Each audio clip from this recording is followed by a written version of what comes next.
ایک نئی عورت آئی جس کی 7 جوان بیٹیاں تھیں۔ کسی نے آج تک ان کی شکل نہیں دیکھی تھی کیونکہ وہ پردہ کیا کرتی تھی۔ جب ایک دن میں گلی سے گزر رہا تھا اور اس کی ایک بیٹی نے میرے اوپر کاغذ پھینکا جس میں اس کا نمبر لکھا تھا، میں خوش ہو گیا۔ اب ہماری روز لمبی لمبی باتیں ہونے لگیں اور مجھے اس سے محبت ہو گئی۔ وہ بولی کہ میری عمر 200 سال ہے، میرے 3 شوہر مر چکے ہیں، اب میں تم سے شادی کرنا چاہتی ہوں۔ میں نے مذاق میں ڈال دیا، اس کی آواز تو لڑکی جیسی تھی۔ ایک دن اس نے مجھے گھر بلا لیا اور بولی کہ نکاح کرو، پھر چہرہ دکھاؤں گی۔ میں نے اسے نکاح کر لیا اور جیسے ہی اس کا گھونگھٹ اٹھایا، روح پرواز کر گئی کہ وہ تو واقعاً۔ تبھی یہ سب باتیں سن کر دادی غصے سے لال ہو گئی اور اماں سے کہنے لگیں، یہ ہے تمہاری تربیت تمہارے بیٹوں کی جو تمہارے سامنے جو مجھے باتیں سنا رہے ہیں؟ بابا تو تھے ہی سدا سے لاپرواہ اور اپنی ذمہ داریوں سے آزاد انسان۔ گھر پر کیا ہو رہا ہے کیا نہیں، دادی نے اماں کی زندگی کتنی مشکل کی ہوئی تھی۔ جب سے میں نے ہوش سے سنبھالا تھا بابا کو اسی طرح گھر سے باہر ہی دیکھا تھا۔ اماں بتاتی ہیں کہ شروع میں تو تمہارے بابا ہمارا بہت خیال رکھا کرتے تھے، لیکن آہستہ آہستہ بابا اتنے بدل گئے کہ وہ اماں سے بات کرنا بھی گوارا نہ کرتے اور اپنی اولاد کی طرف دیکھنے کی بھی انہیں فرصت نہیں تھی۔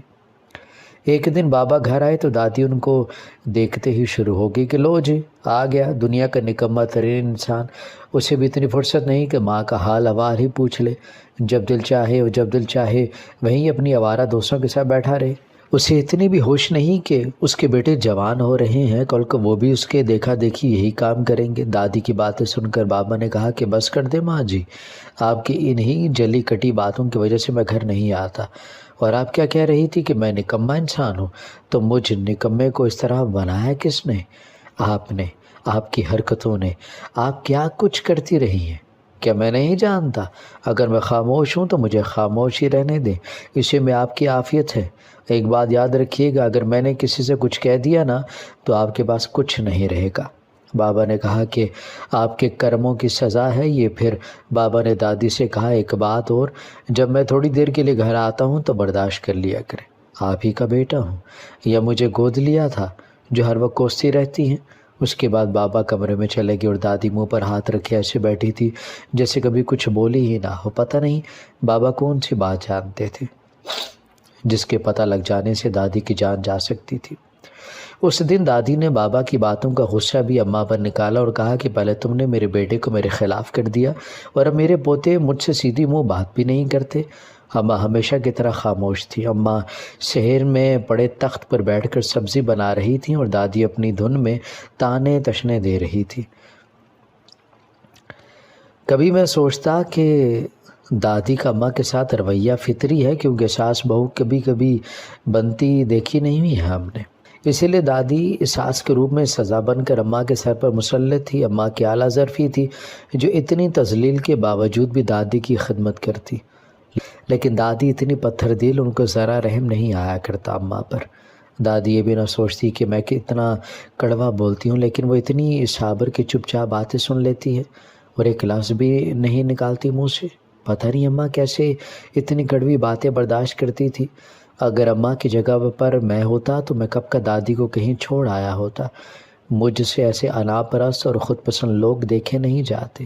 دادی کی حرکتیں کچھ مشکوک سی لگا کرتی تھی، وہ چل بھی نہیں سکتی تھی، لیکن میں نے نوٹ کیا کہ جیسے ہی بابا آتے تو دادی ہاتھ میں کچھ دبائے رکھتی۔ بھائی کو ملازمت مل چکی تھی، ہم سب بہت خوش تھے۔ اماں نے بھائی کا ماتھا چوما اور نم آنکھوں سے دعا دی۔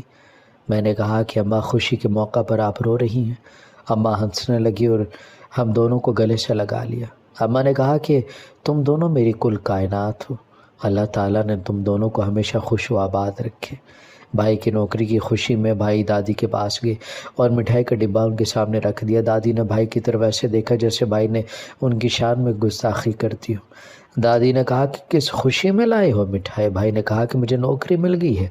دادی نے مٹھائی نہیں کھائی اور کہا کہ خوشی کی خبر پہلے بڑوں کو سناتے ہیں، لیکن تم لوگوں کا قصور بھی نہیں ہے، تم تو ویسے ہی کرو گے نا جیسے تمہاری ماں کہے گی۔ بھائی نے دادی سے کہا کہ دادی کیوں اتنی بدگمان میں رہتی ہیں؟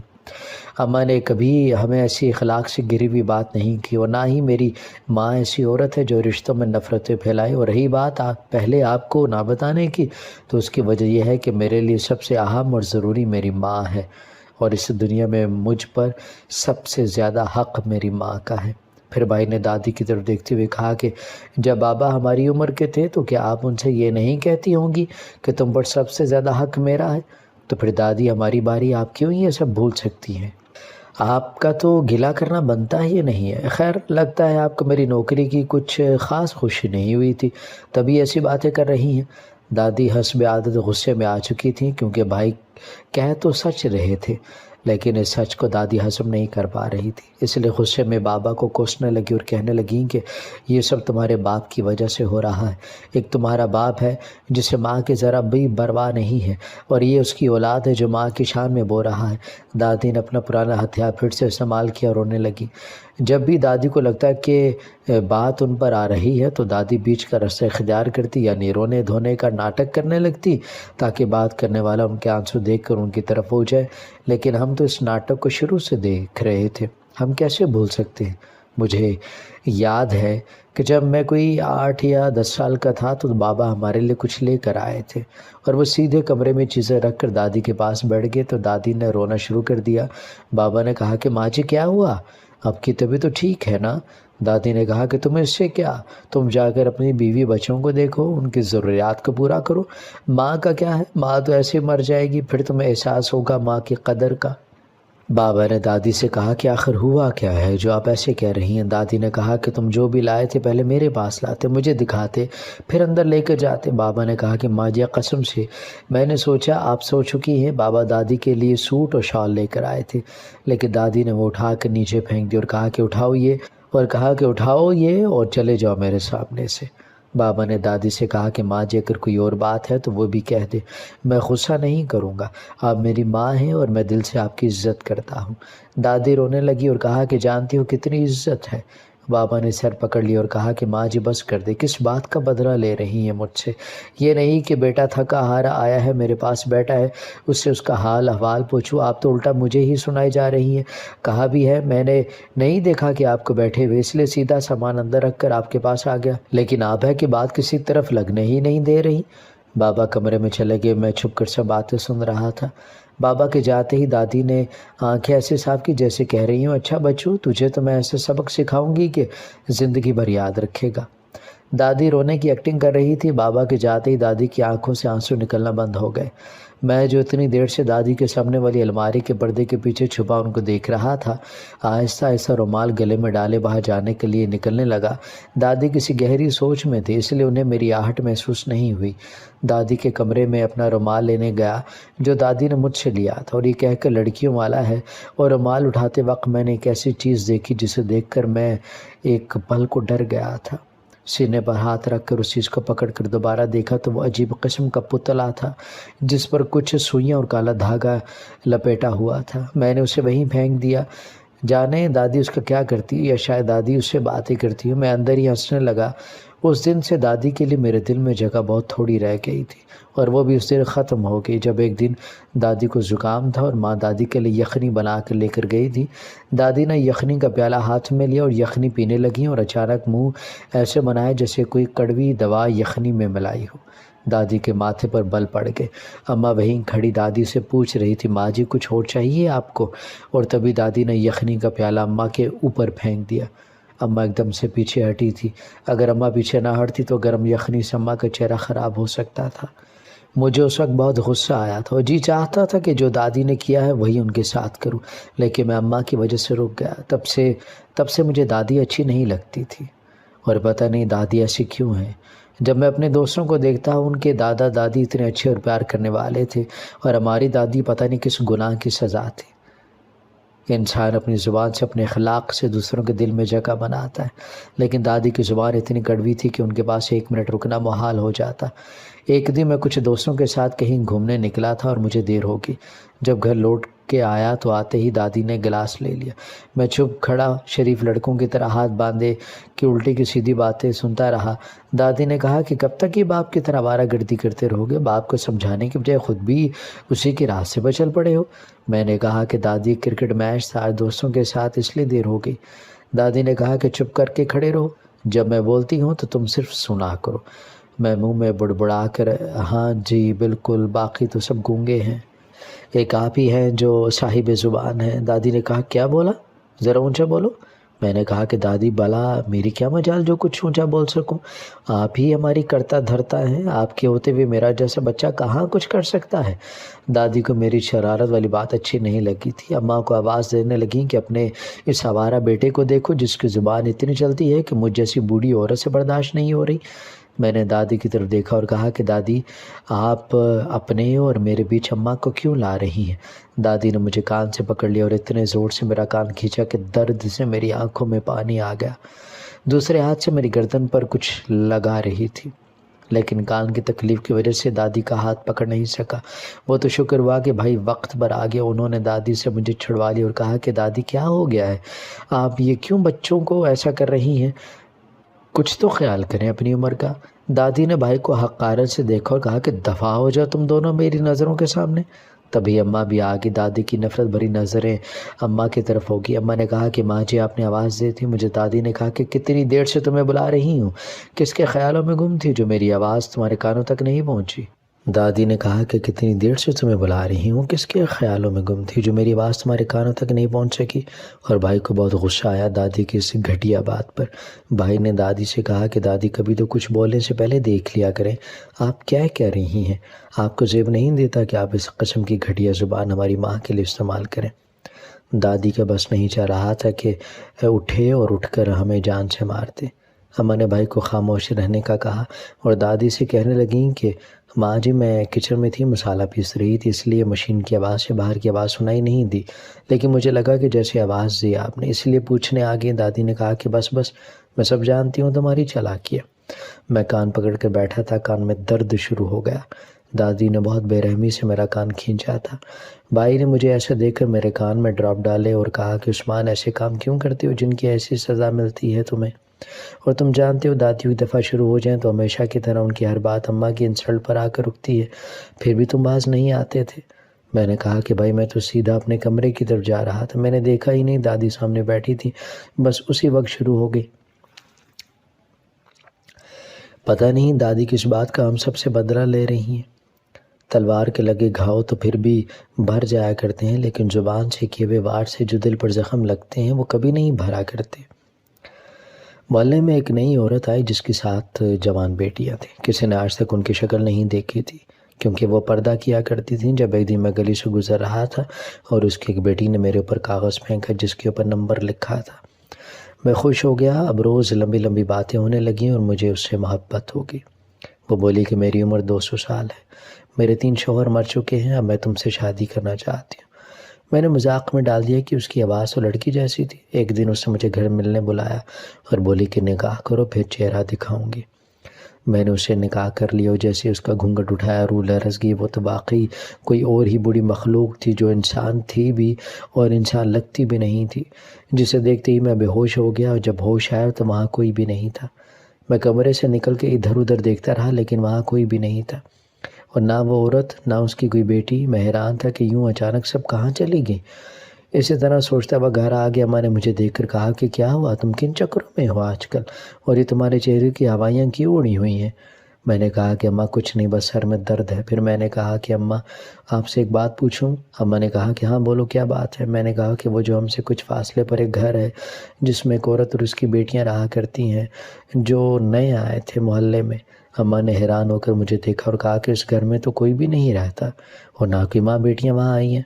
میں حیران تھا۔ میں نے کہا کہ نہیں اماں، میں نے خود ایک لڑکی کو وہاں گھونگھٹ اوڑے کھڑے دیکھا تھا اور مجھے پتہ چلا تھا کہ وہ نئے لوگ ہیں۔ اماں نے میرے ماتھے پر ہاتھ رکھ کر دیکھا اور کہا کہ تمہیں تو تیز بخار ہو رہا ہے، اسی لیے اس طرح کی بہکی بہکی باتیں کر رہی ہو۔ میں نے کہا کہ نہیں اماں، میں سچ کہہ رہا ہوں، وہاں کوئی رہتا ہے، میں نے خود دیکھا ہے انہیں، اور تبھی میری طبیعت خراب ہو گئی اور میں بے ہوش ہو گیا۔ بھائی میرے سرانے بیٹھا تھا۔ جب میری آنکھ کھلی تو میں نے بھائی سے کہا کہ آپ جانتے ہیں کہ ہمارے محلے میں کوئی عورتیں اس گھر میں آئی تھیں؟ بھائی نے مجھے حیران ہو کر دیکھا اور کہا کہ لگتا ہے کہ بخار تمہارے سر کو چڑھ گیا ہے۔ میں نے بھائی کا ہاتھ پکڑا اور کہا کہ آخر آپ اور میری ماں میری بات کو سیریس کیوں نہیں لے رہی؟ میں رونے والا تھا جب بھائی نے کہا کہ ہوا کیا ہے، مجھے بتاؤ، کس بات کی ٹینشن ہے؟ میں نے سب کچھ بھائی کو بتا دیا اور بھائی نے مجھے بے یقینی سے دیکھا اور پوچھا کیا واقعی تم سچ کہہ رہے ہو؟ میں نے کہا کہ دادی کی قسم میں 100% سچ کہہ رہا ہوں۔ تبھی ہمیں باہر کسی چیز کے گرنے کی آواز ہے۔ باہر جا کر دیکھا تو دادی کے کمرے کی چھت گر چکی تھی۔ وہ تو اللہ تعالیٰ کا شکر ہے کہ دادی کمرے میں نہیں تھی، وہ صحن میں تھی۔ ہم سب حیران تھے کہ نہ کوئی زلزلہ آیا، نہ آدھی چھت، تو یہ پھر ایک دم سے چھت کیوں گر گئی؟ اس بات کو کچھ ہی دن گزرے تھے کہ جس چارپائی پر دادی لیٹا کرتی تھی وہ چارپائی بھی ٹوٹ چکی تھی۔ ریٹیک دادی سکتے کسی حالت میں بیٹھی تھی، ہمیں کچھ سمجھ نہیں آ رہا تھا۔ بابا بھی گھر آ چکے تھے۔ جب بابا کو بتایا تو وہ ہنسنے لگے اور دادی کی طرف دیکھ کر بولے کہ ماں جی لگتا ہے کہ آپ کا وقت آ گیا۔ اور دادی جو پہلے ہی مجسمہ بنی تھی کانپنے لگی۔ اور ایک دن اماں کچن میں گئیں تو دیکھا کہ ایک انسان بلی جس کا سر انسان جیسا اور دھڑ بلیوں جیسا تھا وہ کچن میں پڑا گوشت کھا رہی تھی، اور اماں اسے دیکھ کر بے ہوش ہو چکی تھی۔ اب تو روز کچھ نہ کچھ ایسے ہونے لگا، لیکن میرے ذہن میں ابھی تک بابا کی بات اٹکی تھی۔ بابا نے دادی سے ایسے کیوں کہا؟ کیا بات ہے جو بابا جانتے ہیں اور ہم نہیں؟ اور ایک دن میرے بھائی اپنے کمرے میں سو رہا تھا جب وہ چیختا چلاتا باہر آیا، کہتا کہ اماں میرے کمرے میں کوئی لڑکی تھی جو پنکھے پر بیٹھی تھی۔ میں نے جیسے پنکھا چلایا پورا کمرہ خون سے بھر گیا۔ اتنے دن ہو گئے پر دادی خاموش تھیں۔ بھائی نے دادی سے کہا کہ دادی اب کچھ بول کیوں نہیں رہی؟ دادی ہنسنے لگیں، لیکن ایسا لگ رہا تھا کہ وہ دادی نہیں کوئی اور ہی ہنس رہا ہے۔ بابا اپنے ایک دوست کو لے آئے جو عامل تھے، اور تبھی دادی اپنے پاؤں پر چلتی ہوئی بھاگنے لگی، پر اچانک کسی نے ان کو زنجیروں میں جکڑ لیا۔ ہم سب حیرانگی سے سب کچھ دیکھ رہے تھے، اپنی آنکھوں پر مجھے یقین نہیں آ رہا تھا۔ تب اسی آدمی کی طرف دیکھا اور کہا کہ کون ہو تم اور اس بوڑھی عورت سے کیا چاہتی ہو؟ دادی کہہ کے لگانے لگی اور دادی کے پاس ایک ساتھ کیے کی آواز آنے لگی۔ اس آدمی نے کہا کہ تم اچھے سے جانتے ہو کہ میں تمہارا کیا حشر کروں گا۔ تب ہر طرف سناٹا چھا گیا اور ایک آواز آنے لگی۔ اس نے کہا کہ اس بوڑھی عورت نے ہمارا بہت نقصان کیا۔ یہ عورت چلے کاٹا کرتی تھی جس سے اس کا شوہر مر گیا۔ اس نے ہمارے بیٹے کو قید کیا اور اس کے ذریعے ہمیں استعمال کرتی رہی۔ اسے بہت روکنے کی کوشش کی لیکن اس نے ہمارا بیٹا آزاد نہیں کیا۔ یہ ہر طرح کے غلط کام لیتی تھی۔ اس نے اپنے ہی بیٹے کا گھر تباہ کرنا چاہا، لیکن اس کی قسمت اچھی کہ اس کی بیوی نیک تھی، اس لیے وہ بچ گئے، اور اس پر اتنا اثر ہوا کہ وہ اپنی بیوی سے بدزن ہو گیا اور کام چھوڑ کر آوارہ پھرنے لگا۔ پھر وہ جن زادی بولی کہ اس بوڑھی عورت نے ایک معصوم کی جان لینے کی کوشش کی اور ہم نے انکار کر دیا۔ اس نے ہم سے وعدہ کیا تھا کہ یہ ہمیں ہمارا بیٹا واپس کر دے گی، لیکن اپنے وعدے سے مکر گئی۔ اس نے اپنے گھر کا حصار بنوا لیا تاکہ ہم اس تک نہ پہنچ سکیں، لیکن جب ایک دفعہ یہ چلا کاٹنے کے لیے گھر سے دور گئی تھی تو اس کی بہو اس کا پیچھا کرنے لگی۔ اسے اس پر شک تھا، اس نے اسے چلا کاٹتے دیکھ لیا تھا، تبھی اس کا چلا بیچ میں رہ گیا، اور اس وقت یہ جنہیں قابو کرنا چاہتی تھی ان جنوں نے اس کی حالت بری کر دی اور اس کی ٹانگیں توڑ دی۔ اس وقت یہ اپنی بہو کے خلاف ہے۔ ہم نے بہت کوشش کی کہ اپنے بیٹے تک پہنچنے کی۔ ہم روتی تھیں، تم انسان اشرف المخلوقات ہو کر دوسروں پر ظلم کرتے ہو، ہمیں ہماری دنیا میں جینے نہیں دیتے۔ اگر تم انسان اتنے قابل ہو تو اپنے غلط کامی خود کیا کرو، ہمارا سہارا کیوں لیتے ہو؟ پھر اس جنزادی نے کہا کہ اس عورت نے پھر ایک غلطی کی، اس نے اپنے چھوٹے پوتے پر عمل کرنا شروع کر دیا، اس کے سر کے بال لے لیے تاکہ یہ وہی کرے جو یہ عورت کہے۔ لیکن عثمان نے جس پتلے کو چھوا تو اس میں ایک سوئی نکل گئی اور اسے چبھ گئی، جس سے ہم اس تک پہنچ سکے اور اس کے ذریعے اس عورت تک۔ پھر اس جنزادی نے کہا کہ ہم نے کسی کا نقصان نہیں کیا، صرف اپنی گناہگار کو تکلیف دی ہے، یہ ہمیں ہمارا بیٹا لوٹا دے، ہم چلی جائیں گے۔ اور تبھی میں دادی کے کمرے میں گیا اور وہ عجیب سا پتلا لا کر اس آدمی کے سامنے رکھ دیا جسے ان جنزادیوں کو قابو کیا تھا۔ پھر اس آدمی نے اس پتلے سے سوئیاں نکال دی اور تبھی ایسا لگا جیسے زلزلہ آ گیا ہو، اور پھر کوئی بھاگتا ہوا آیا تھا۔ وہ ایک لڑکا تھا جو جنزاد تھا۔ وہ سب اچانک سے غائب ہو گئے اور دادی بے ہوش تھی۔ تب اس آدمی نے کہا کہ یہ آپ کی دادی اب کبھی ٹھیک نہیں ہو سکتی، ان کو اس کی سزا ملی ہے جو انہوں نے کیا ہے۔ دادی کو ہاسپٹل داخل کروایا، کافی عرصے علاج چلتا رہا لیکن کوئی فائدہ نہیں ہو رہا تھا۔ دادی کی آنکھیں بند تھیں، بس وہ کراہتی رہتی جیسے انہیں بہت تکلیف ہو رہی اور وہ برداشت نہیں کر پا رہی۔ اس کے بعد دادی دنیا سے چلی گئی۔ اس بات کو 6 سال ہو گئے، ماں بابا پھر سے محبت سے رہنے لگے، سب کچھ ٹھیک ہو گیا۔ اولاد چاہے کسی بھی مخلوق کی ہو، انہیں وہ جان سے پیاری ہوتی ہے۔ ہم تو انسان ہیں جنہیں اللہ تعالیٰ نے اشرف المخلوقات بنایا ہے۔ ہمیں چاہیے کہ ہم اللہ تعالیٰ کی بنائی ہوئی ساری مخلوق پر رحم کریں، نرمی کریں اور انہیں کسی قسم کی تکلیف نہ